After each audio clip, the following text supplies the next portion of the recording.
Welcome everyone. Welcome to this launch of the DeCID toolkit, a toolkit for the co-design of built intervention with children affected by displacement. My name is Andrea Rigon, and I'm an associate professor at the Bartlett Development Planning Unit, and I'm working on this project. What we present today is the output of a project that is a partnership between the Bartlett Development Planning Unit and Catalytic Action Charity.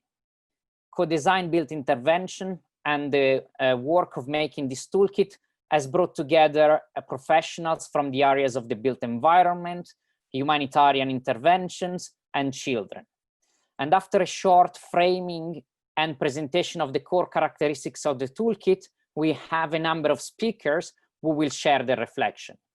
I will introduce them briefly, but in the chat you can already see a link to the event page where you can find a more comprehensive biography. You can also post your questions in the Q&A section, and please also put your name and affiliation along with your question. And at the end, we will take a few questions for our speakers. I thank you, Alex and Alice, for their technical support and communication into this event. And now we would like to start the event with this short animation that is just framing a little bit the work we are doing. This is only taking no more than 1 minute.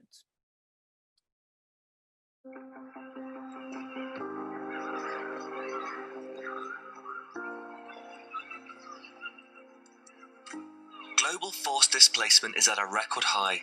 Displaced populations often live in precarious conditions next to vulnerable host communities. Over 40% of displaced people are children. Their access to safe spaces to learn and play is limited. This can be detrimental to their healthy development and overall well-being. Building additional social infrastructure for children, such as schools and playgrounds, might be the obvious solution. But in order to truly improve the well-being of children affected by displacement, it is crucial that they participate in all phases of the design and implementation of built projects. This can empower children, boost the local economy, build positive relationships between displaced people and their hosts, and result in better infrastructure for the children and their communities. How can children participate in the design of built projects?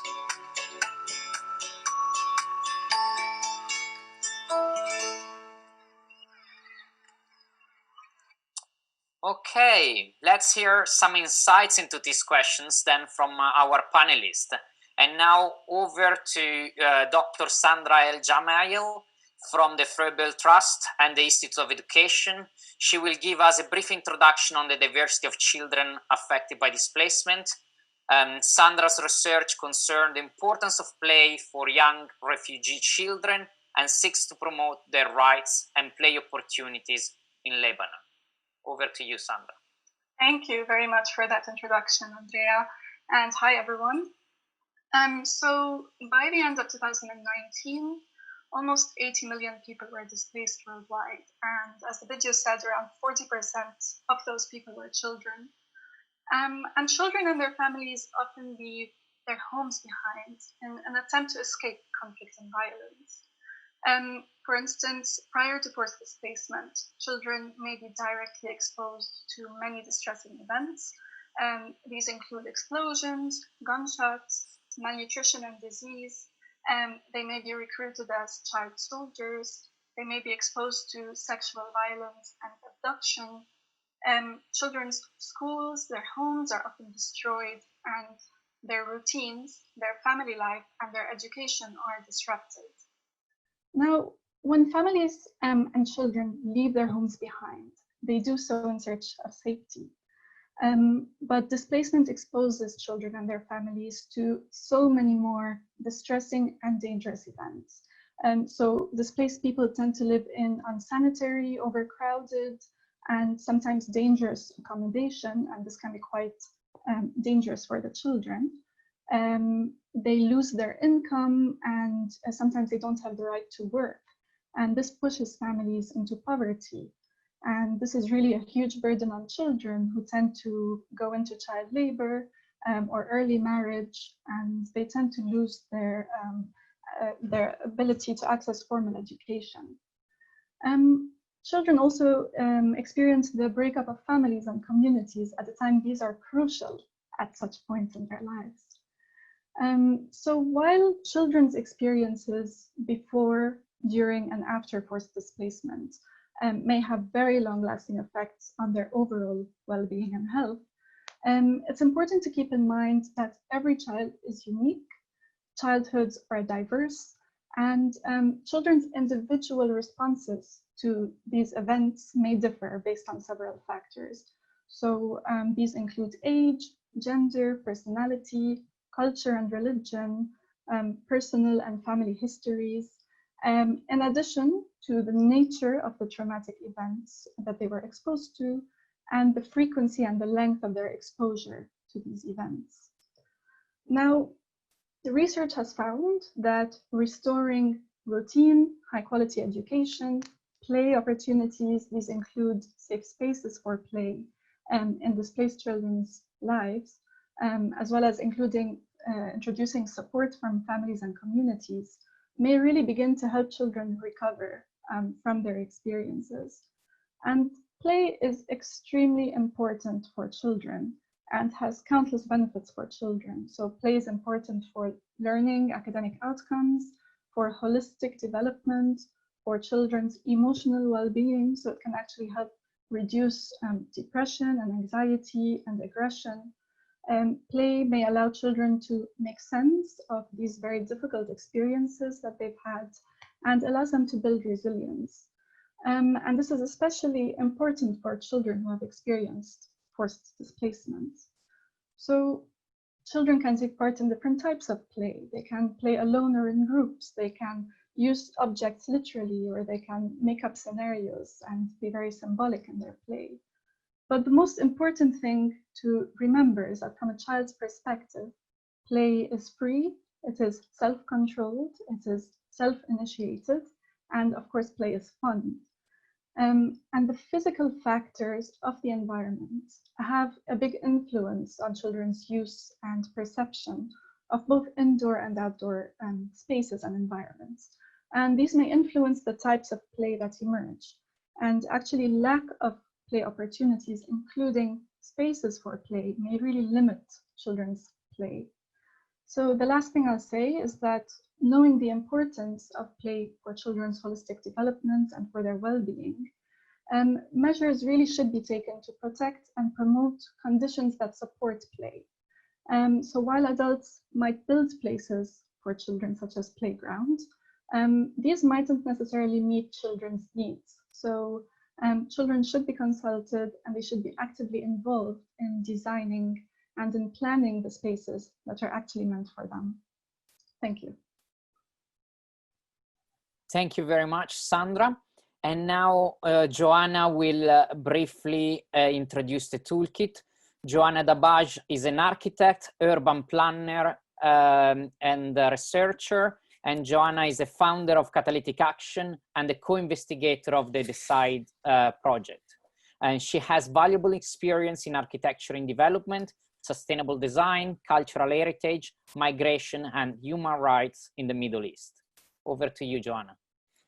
Hi, everyone. I'm Joanna Dabaj, co-investigator at DeCID and co-founder of Catalytic Action, a charity and design studio that works to empower communities through strategic and innovative community-led interventions. For us, the DeCID Toolkit is the starting point for a longer conversation on the importance of engaging children affected by displacement in the co-design of built interventions and putting children's well-being at the center.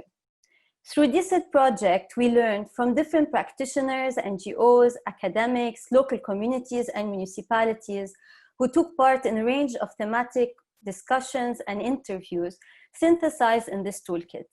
I take this opportunity to thank all of those who contributed for their valuable input. Today, I will share with you why co-designing with children affected by displacement is beneficial to displaced people and to the host communities and other stakeholders. Then I will briefly present key contents of the toolkit and how and why it can help those involved or interested to co-design with children in such context. Let me begin with the story of Rahil, a 5-year-old Syrian girl who played a crucial role in a 2016 project by Catalytic Action to design and implement a school for Syrian refugee children in Lebanon. The project involved a participatory design process in which Rahil was a part. She and her 5 siblings participated in the visioning, designing, and building activities. They used to welcome us in their home to eat lunch during the construction of the school. They would draw us and imagine all sorts of stories around the construction site. When they were allowed on site and able to paint or simply help us pack some construction tools, it was such an achievement for them. They remember it until today, all the contributions that they have made. Fascinatingly, Rahid remembers how the parents from the refugee settlement, including her father, helped us build the school. Today, 4 years on after the school was completed, she still recalls the time she spent together with us and that her role was important. She said that for the first time she felt listened to. This example is just one of the many that shows the positive impact of involving children in the co-design of built interventions. Engaging children in the production of their environments can be empowering, especially for those who experience a loss of place and social networks. Visioning and ultimately building spaces can contribute to their healing process. Through engaging them in co-design using appropriate tools, children can acquire knowledge, develop skills, build friendships and wider support networks, be heard, gain a sense of control, and be taken seriously. This can have a significant impact on their development, capacities, and well-being. It is also important to engage children's caregivers, siblings, educators, and other important members in the children's network to the co-design, which can also empower them and have an impact on the broader society. In addition, the practitioners involved in the co-design process learn about the participants' culture, society, and living conditions, and therefore are able to respond more efficiently. The DeCID toolkit includes a hands-on guide with 4 macro phases on how to approach the process of co-designing built interventions with children. However, it is not intended as a step-by-step guide, as we believe in taking a tailored approach to diverse contexts, and we acknowledge that interventions are not linear processes.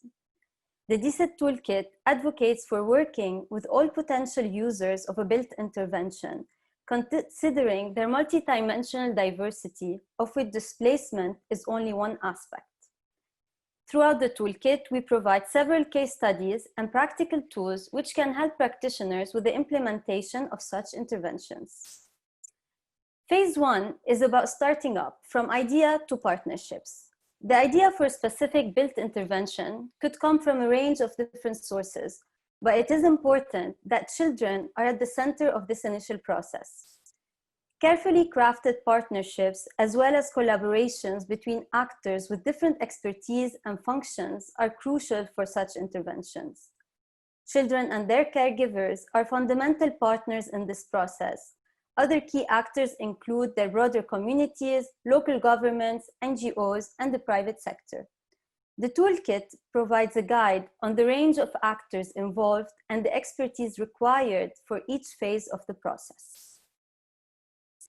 In phase 2 of the toolkit, we discuss how to translate children's ideas into design solutions. Researching the local context and need is a necessary step to grasp the complexity of the urban context and develop appropriate design solutions. In this phase, we present a number of tools of working with children, identifying their needs and aspirations, and moving towards developing solutions. We highlight that participatory activities need to be well considered, prepared for, and adapted to their specific context and participants. Facilitators play a major role in ensuring meaningful engagement and positive outcomes. Throughout the toolkit, we emphasize the importance of their role, noting that these processes require different facilitators with a different set of expertise, such as built environment experts, social workers, and child psychologists. Before transforming the children's visions into ready-to-build designs, a number of aspects should be considered that can maximize the positive impact of such interventions, including the choice of building materials, skills, and technologies. Each aspect has the capacity to improve the well-being of the people engaged through the intervention. Using local materials provide income for local businesses and can contribute to the local economy, improve social cohesion, and make the project sustainable in the long term, as local people can take over the maintenance. Using context-appropriate technologies enable people to learn new skills, improving their livelihoods and allowing replicability. We argue that built environment experts bring a unique set of skills to such interventions and therefore should be active members throughout the whole process and not only when developing the technical design. Phase 3 of the toolkit focuses on procurement and building. We believe that procurement and site management can have an impact beyond the successful execution of the design of a building. For example, it can have an impact on the safety and well-being of vulnerable adults and children. Procurement provides an opportunity for improving local livelihoods, boost the local economy, and enable dynamics of community cohesion. Health and safety can also be addressed through procurement and site management, where the well-being of the local labor is a top priority. All these processes need to be adapted to the local context so that they can have an impact on existing practices and result in long-lasting positive change in procurement and built intervention practices. Lastly, in phase 4, we conclude with post-building and impact. Built interventions offer opportunities for people to meet, interact, and form relationships. Such dynamics are taken into consideration during the design process, but in order to maximize the intervention's impact, they should also be considered in the post-building phase. For example, by coming up with educational activities to be run in a new playground. Post-building is often associated with maintenance, but we argue that through participatory design processes and procurement, which involve local materials, skills, and technologies, maintenance can be managed sustainably and not only addressed after the building is completed. The impact of good design built interventions goes beyond just the physical product, as these processes empower vulnerable children and their communities. While we acknowledge that measuring the impact of the participatory process that guides such interventions can be challenging, we offer insights on how this can be done. This is good practice and allows for learning beyond the actors involved in the intervention. Together, we can contribute to developing an innovative approach for the co-design of built interventions with children affected by displacement for the benefit of both displaced and host communities. Thank you all for your interest in our work and in the toolkit.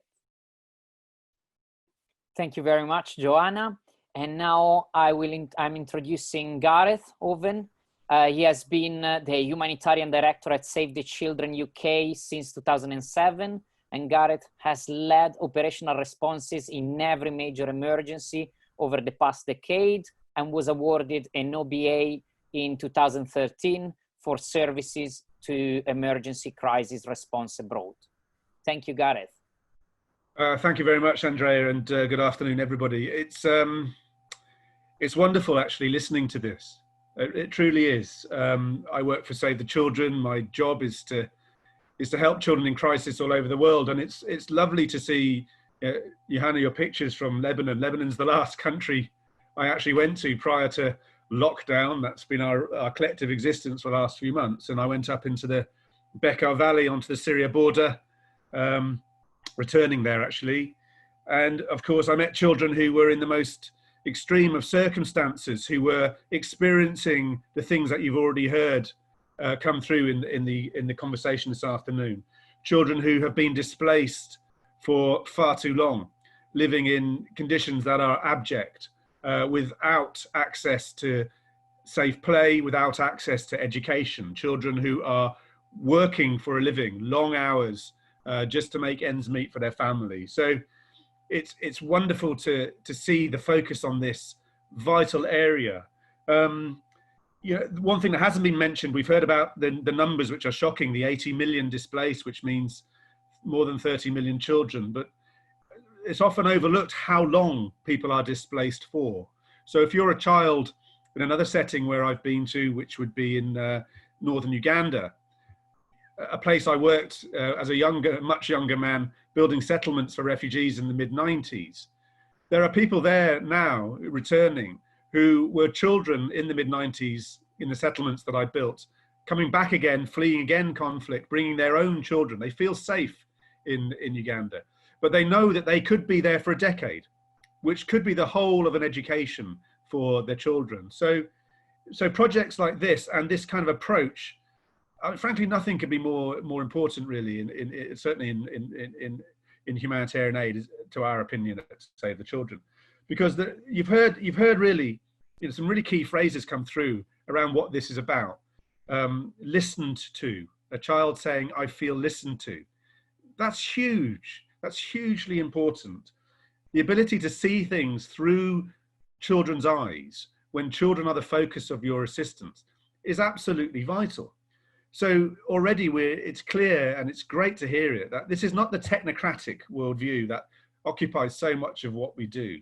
This is a much more humanistic discourse, and that's vital, because anybody who's experiencing distress and crisis, they need to do some very human things. They need to bond socially, and they need to make sense and comprehend their circumstances.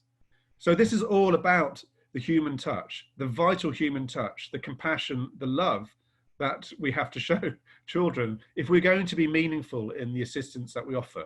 And too much of what we do focuses more on the technocratic, and often this side of things is overlooked. What we're talking about here, in essence, is giving children agency and voice, two things that are incredibly important in their lives, especially in crisis. And that is a representation of children that is far better than the powerless recipients, the learnt helplessness that so often I encounter in my work, where people haven't made the effort to recognize those displaced and those refugees as humans, as individuals, each with their own story, their own outlook, as has been already said.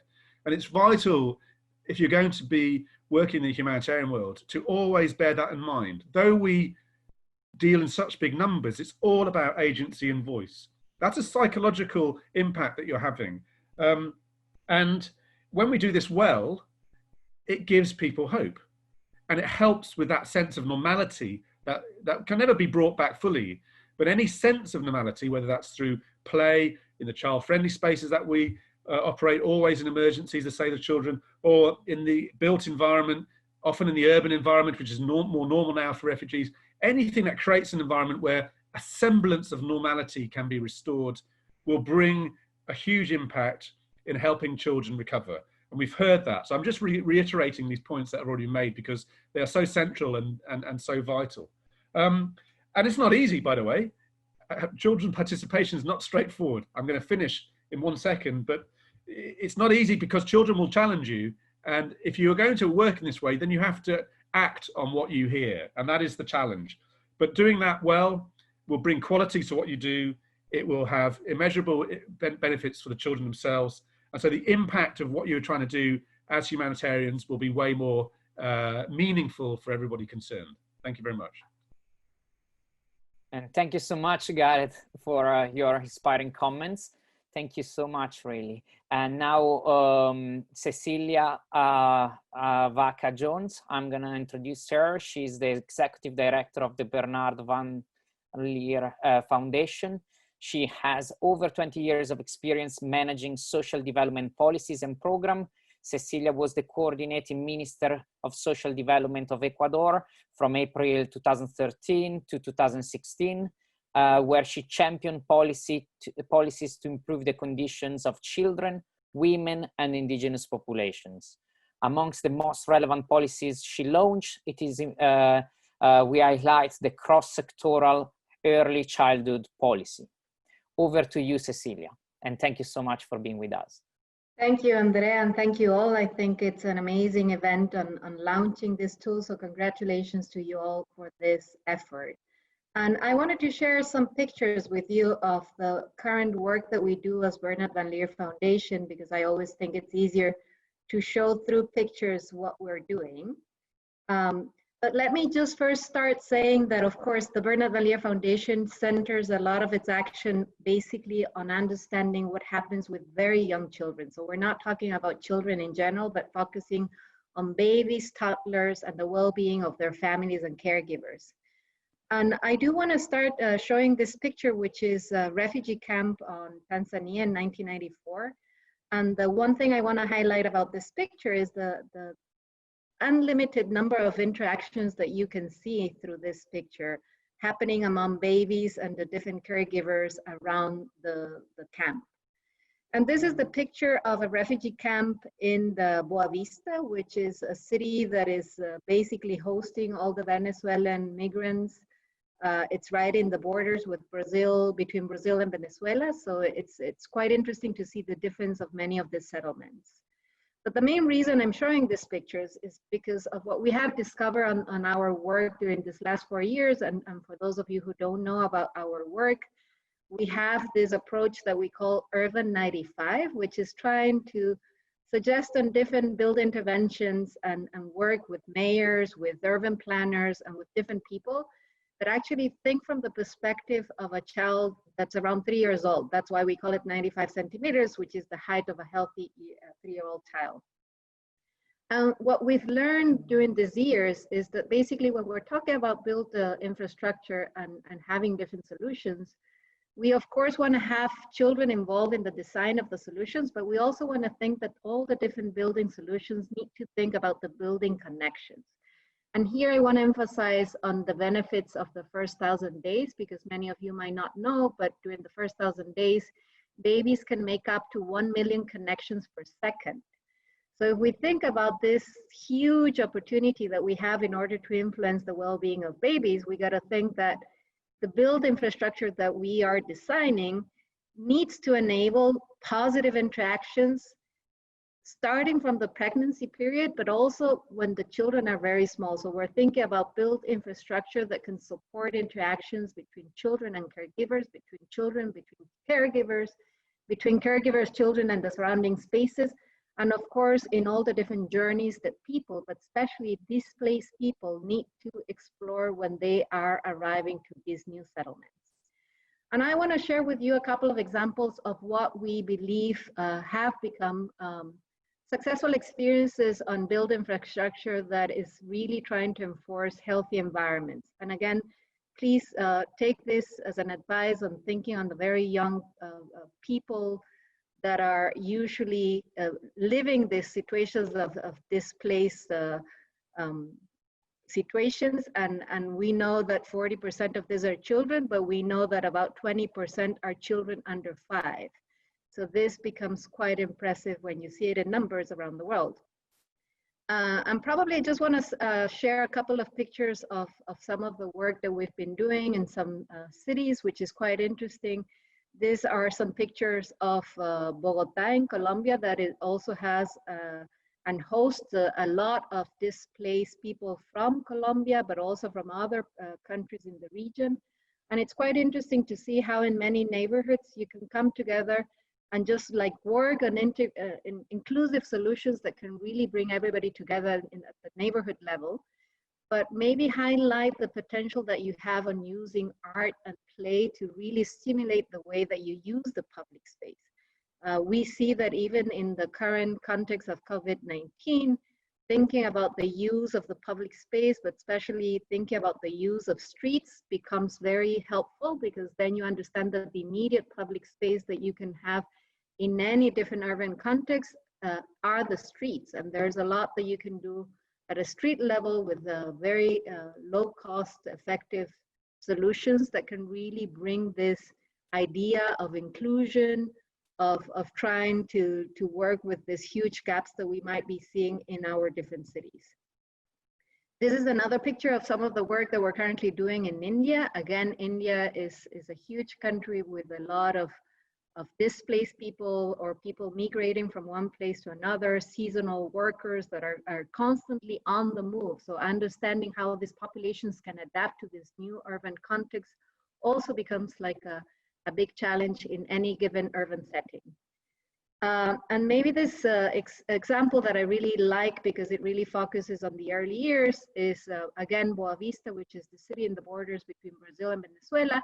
What they've done is they've tried to think about like which is the best way that you can adapt like built infrastructure, and this is a bus stop that basically is trying to be friendly in order to promote like positive behaviors like breastfeeding. And I think this is very important to think, how can we change the design of like random things that that we sometimes take for granted, but it's very important to think how comfortable you can make the life of caregivers in order to really stimulate these positive interactions that we're trying to promote during these early years of life.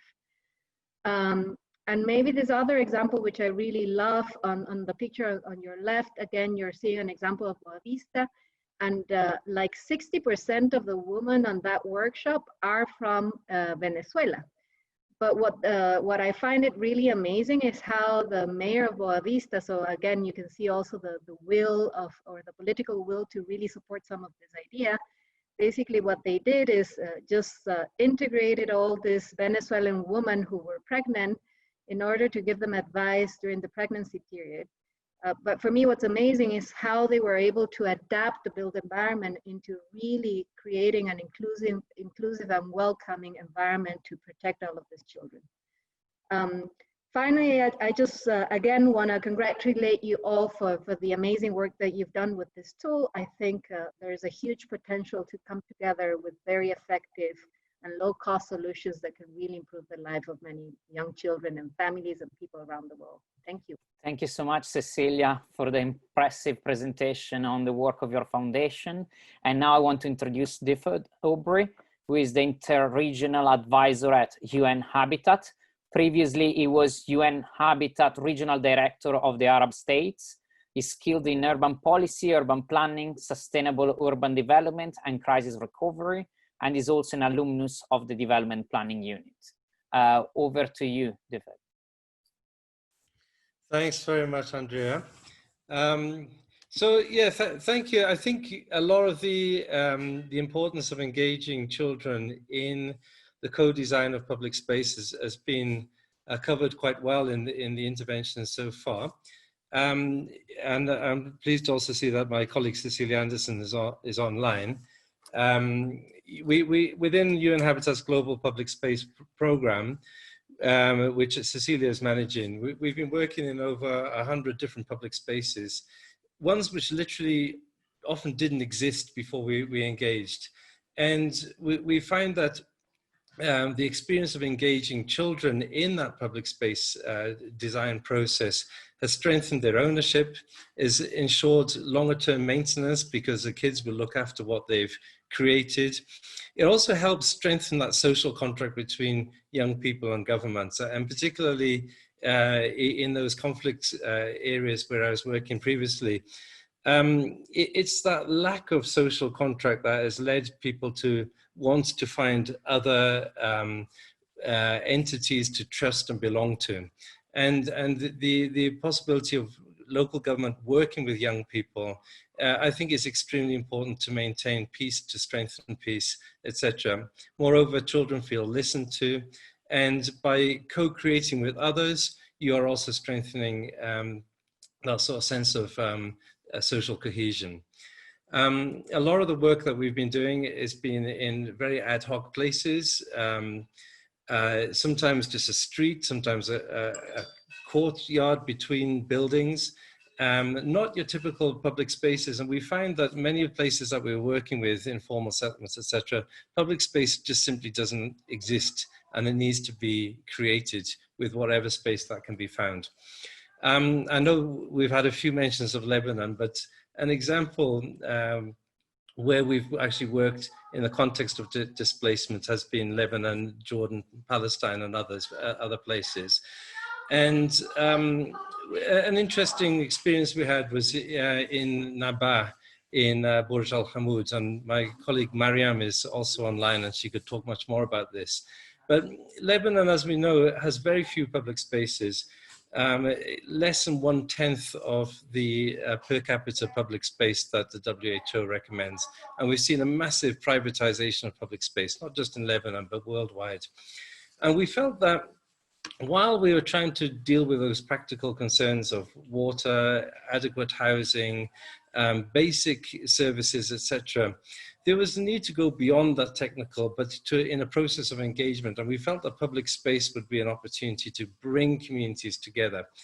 And for that very reason of strengthening social cohesion. And we also find that when people are displaced, there's often this sort of concept of being a guest.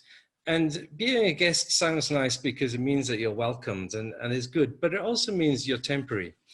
And when you engage people in public space, when you engage displaced populations in building that space where they live alongside host communities, you go beyond being a guest, you start to belong.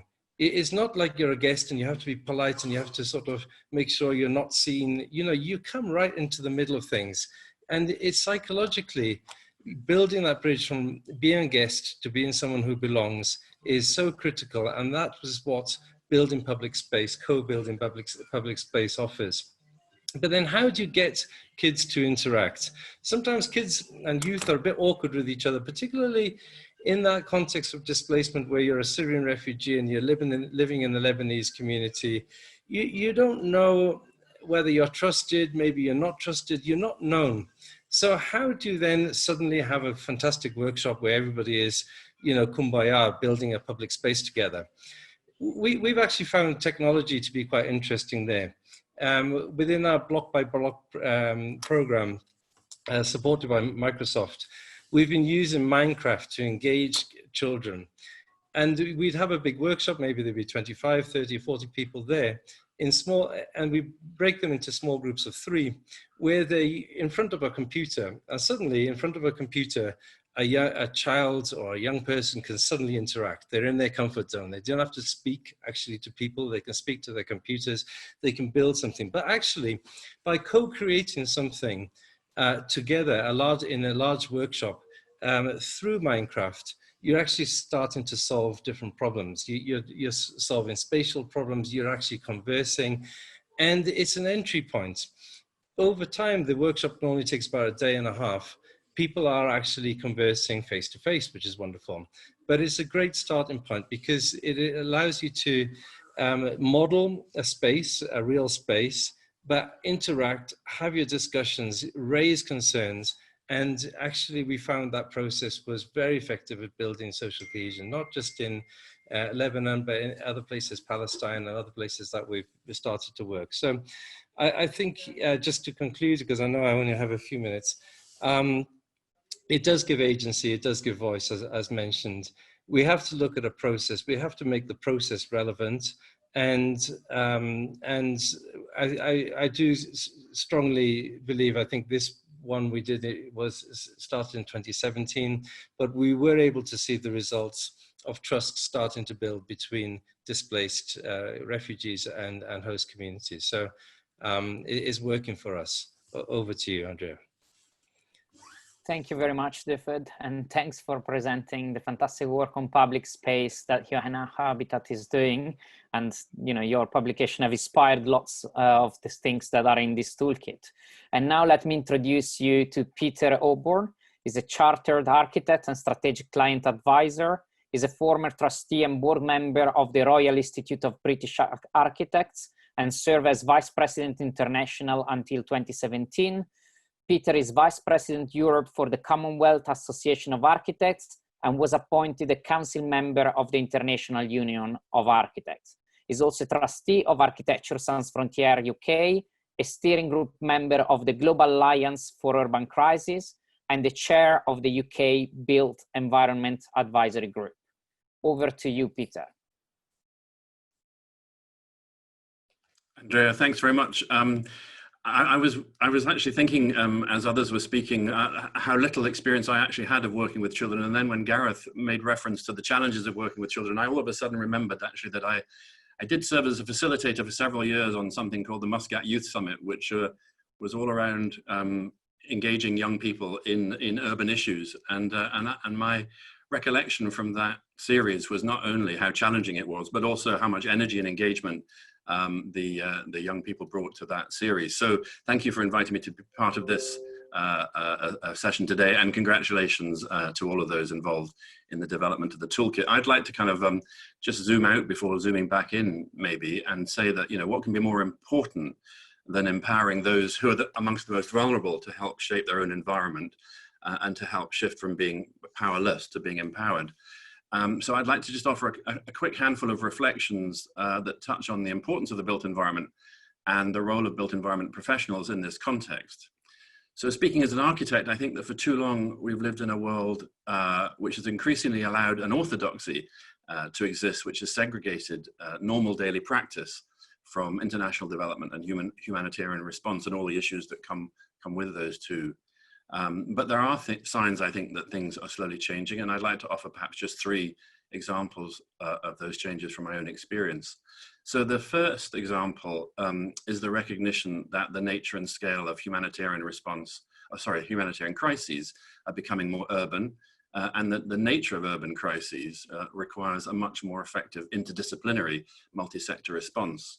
And this is why, and you mentioned in my introduction, that the Global Alliance for Urban Crises was created and launched at the World Humanitarian Summit in Istanbul in 2016. So the Global Alliance for Urban Crises brings together national governments, humanitarian and development organizations, local government, civil society organizations, academia, and built environment professions to work together to help to reshape the humanitarian paradigm and to help communities better prepare for and respond to humanitarian crises in urban settings. That's also why the RIBA Ethics and Sustainable Development Commission, which published its findings at the end of 2018, recommended that the Institute actively engages, or more actively engages, those working beyond the boundaries of traditional practice to embrace those involved with both humanitarian response and participatory design, 2 categories of practitioners who I think for too long have been felt excluded from the Institute. And so we need to move from a position in which this work is mainstreamed and becomes a more integral part of daily practice, and not something which is simply left to the preserve of academia or undertaken by a handful of firms on a pro bono basis. So mainstreaming, I think, is really important, and your toolkit is a contribution towards that. And the second example, I think, of the kind of changes that are taking place in the context is this recognition of the need to address the critical lack of capacity among built environment professionals, by which I mean architects, engineers, planners, and surveyors, in many parts of the world which are urbanizing most rapidly and are amongst the most vulnerable to climate change impacts. This is fairly shocking when one considers, and DeCID will know this better than me, that 65% of the 169 targets underpinning the 17 goals are linked to territorial and urban development. And SDG 11 is the only goal which links with all the others. So there's a really strong correlation between built environment and human development outcomes. And one of the consequences of this lack of capacity, of course, is the unplanned and poorly planned settlements that we see around the world, in which poverty and inequality thrive. And my third example, which is partly a consequence of the preceding 2, is the growing recognition of the need to empower, equip, and enable local communities to plan for themselves. And we can see an increasing number of examples of such approaches. Change by Design is one such program delivered by Architecture Sans Frontières, which seeks to empower marginalized groups and communities, while another program called Challenging Practice encourages built environment professionals to engage more reflexively with their own practice and in terms of inclusive and sustainable design. And my final example is a rapid planning toolkit developed by the Prince's Foundation in collaboration with the Commonwealth Association of Architects and the Commonwealth Association of Planners, which provides a framework to enable communities in secondary cities in particular, which may not have access to professional expertise, to better plan for growth. So the DeCID toolkit, which we're discussing today, is a welcome addition to this growing body of work, which seeks to support communities of all kinds, help shape their own environments. Thank you very much. And thank you very much, Peter, for bringing in this connection between the needs for capacity building, but also the collaboration between built environment professional and the humanitarian sectors. And finally, let me introduce the last speakers for the day, Kelly Alvarez Doran. He leads mass design group London office and oversees mass work in Europe, West Africa, and also the global business development side. Previously, he led the mass Kigali office, overseeing the design and implementation of several of mass award-winning projects across East Africa. Over to you, Kelly.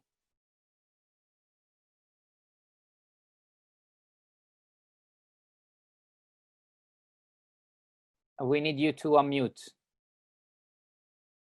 Yes, thank you. So honored to be with you all. Sorry about that. I'll just speak, pretty briefly to our work specifically in education and in the context of Rwanda and Congo, and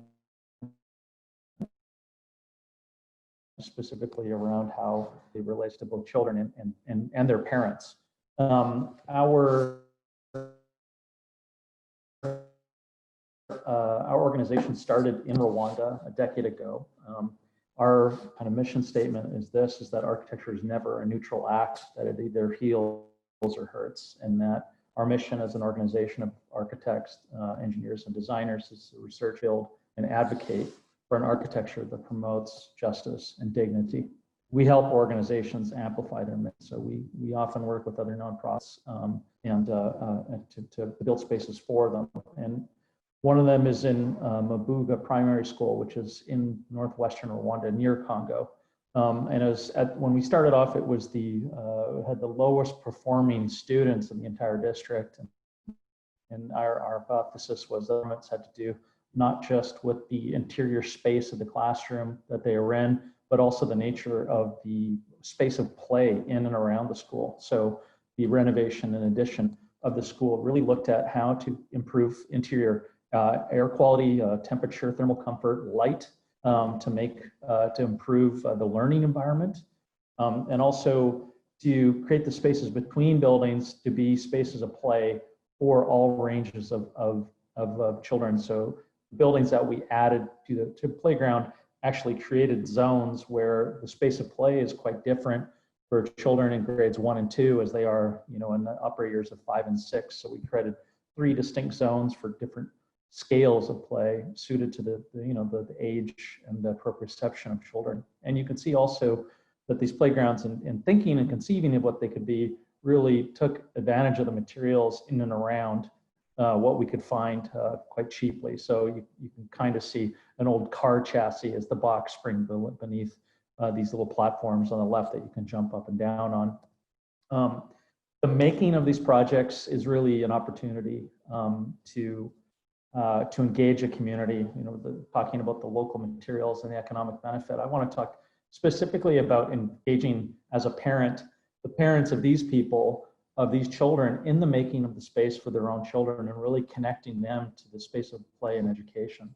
So you can see here, many of the, specifically mothers, this project had more than 50% of the workforce was the mothers of these children engaged in the making of this school in Rwanda. And throughout the process of the construction, engaging them and documenting it so that the story of the making of this place becomes very much a story of the community, and that people establish really deep connections to the space where their children play and learn daily.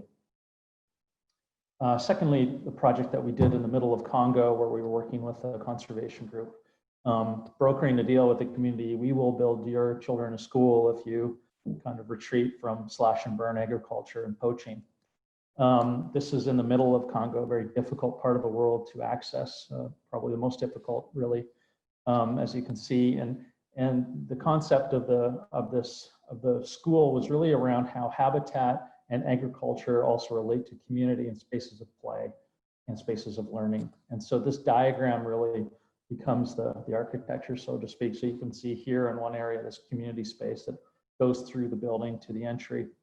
And early on in all our work is really about, early on, not only engaging, the children, but again, in this case, the parents and the community to really, plot out a plan for how to engage them in this process, again, of its making. And you can see some of us, in this case, because of how remote it was, 96% of all the materials were sourced within 10 kilometers of the site. And this really led to an enormous, historically the largest economic investment this community's ever seen. Thank you. Thank you very much, Kelly. It's fantastic when you can actually see the work that is being done, and this presentation did it so well. And before I read some of the question, I want to invite all participants to also look at our online library.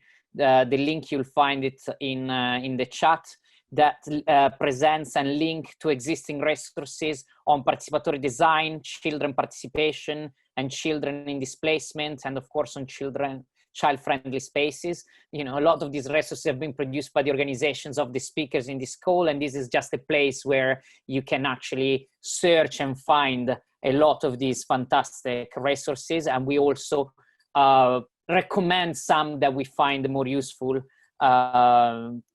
for us. And for those who want to contribute to the work that we are doing, please do get in touch, send us an email. This toolkit is now, we will have a full draft ready early next week, and this will be open for a process of feedback and review. So if you want to volunteer some time to read through the draft and give us advice, please do get in touch. Otherwise, if you'd rather wait for the final version to come through, just go on our website and sign up for the DeCID newsletter, and when it will be finally ready in October and published, then you will get a copy straight in your inbox. And now I'm gonna take and read to some of the questions that have been asked, and then ask our panelists to very briefly, those who want to feel to provide some replies. So we have a question from Assad El Hakim. He's asking, aside from the obvious social and mental issues that are taken into consideration, how does this design approach tackle the economy of the vulnerable community, taking into consideration that the community is already on a very limited income? We have a question from Vladimir Hernandez. Are there some examples of application in East Africa or Horn of Africa region, say South Sudan or Somalia, or similar low resources, low capacity environments? What are the challenges and how are they met? We have a question from Azadeh Tajdar. She's asking, what have been some key challenges you have faced in your user-centered and participatory design of those who are also users and beneficiaries? And the final question I'm reading is, I'd like to, from Pedro Mora, I'd like to know if there is any work done in local communities of South America.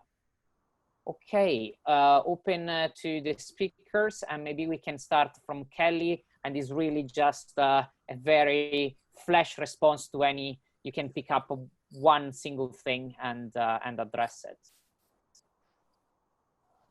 Sure, I guess speak broadly again to the, say, the question of low resource, low capacity environments. I think, I don't necessarily think that I think all contexts are very similar. I think the people and the materials of a place is really what you need to be looking at when you work with it. I think, like, you know, be it South Sudan, Somalia, or my neighborhood here in London, it's really just a question of approaching the context and working with the people and the palette of that place. And I think the examples are everywhere around you. So I think it's just a matter of really going and spending the time to figure out what capacity is there and what materials are there and engaging them. Okay, thank you. Peter, you want to pick up on one thing, perhaps? You need to unmute yourself, sorry.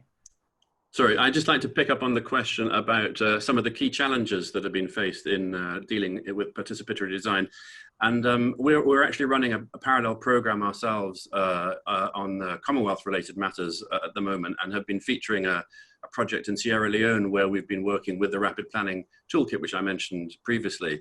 And I think one of the key lessons from that project is the need to find a local champion, the need to find someone who will actually engage and help facilitate the group from amongst the local constituency. So local leadership, identifying local leadership, I think, is really key. Fantastic. And DeCID, do you want to pick up on anything? Yeah, I'm happy to pick up on Somalia. At the moment, we are involved in the planning of the extension of the city of Baidoa. Baidoa grew, doubled in size in 2017 through displacement, internal displacement, people coming from rural areas, partly because of drought and partly because of conflict. Now, people have been IDPs for a long time, 2 or 3 years, but there have been previous IDPs there, so it's been an IDP place for more than 10 years. And as I mentioned before, they've had this sort of guest status. And so they're not getting all the rights of citizens. They're not getting all the services. And we're hoping through this sort of mixed plan, and particularly through this public space, we are able to assist that process of being someone from a rural area, someone who's been an IDP for several years, to someone being a citizen within the city. And the planning and the allocation of public space and the equal access of public space within a mixed use and mixed population environment has been, we see this as key to the integration of the IDPs into the city. I'll leave it there for now. Okay, thank you. Cecilia? Thank you, Andrea. So maybe just picking up on the South American question, we do work in South America. And as I mentioned, we do some work in Brazil and in Colombia, which I think both face important processes of displaced people. And maybe just to mention one of the challenges that from the perspective of early childhood we've had on keeping this participatory approach is that, of course, when you're talking about children under 5, it's more difficult to get their voice into how to design whatever they feel is the good thing for their period of life. But we've realized that also working with caregivers is very important, because the specific needs that you might have of this at this very specific age is very important to capture when you're thinking about built environment. And what we've found out, and we believe it's very powerful, is that whatever can work for babies and toddlers usually works in any other stage in life. So it's not just focusing on their own very specific needs, but basically if you're able to build a city right for very young people, this is definitely going to have some impact in all the different stages in life. Thank you. Gareth? Yeah, super quickly. I mean, I think one of the big challenges is whether you've managed to have early enough engagement in what you're doing. I mean, aid is, especially emergency aid, humanitarian aid, it's full of people in a rush who'd like to do things the way they've always done them. So that's part of the challenge of the sort of managerialism and technocratic way of thinking. You also run up against cultural factors. This is not how we do things in our culture. That can be a challenge lots of places. And donor limitations and all the rest of it. So it's all about that early engagement, that creativity from the outset, so that you build the space and time, which is often very lacking to really do this in a meaningful way. Thank you, thank you. And now, Joanna, anything to close? I would like to say that it's great that a lot of the answers really are aspects that we try to look into in the toolkit. And regarding the question of Asad, I would like to say that it's really important to really look again, phase 3 of the toolkit about procurement really looks into that, to understand procurement as a process that can empower also the local economy.